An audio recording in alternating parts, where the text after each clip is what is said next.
আকবার, লা ইলাহা ইল্লাল্লাহু, আল্লাহু আকবার ওয়ালিল্লাহিল হামদ।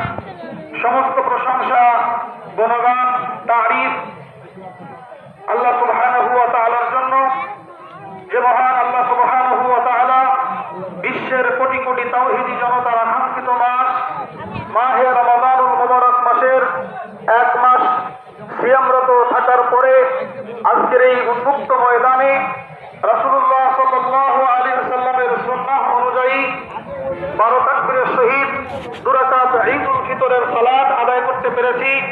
এজন্য রব্বুল আলামিনের শুকরগুজার করি, আলহামদুলিল্লাহ।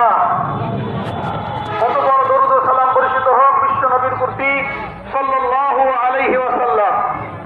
সম্মানিত উপস্থিতি, আমি দুটি আবেদন রেখেই আলোচনার দিকে ফিরে যাব ইনশাআল্লাহ।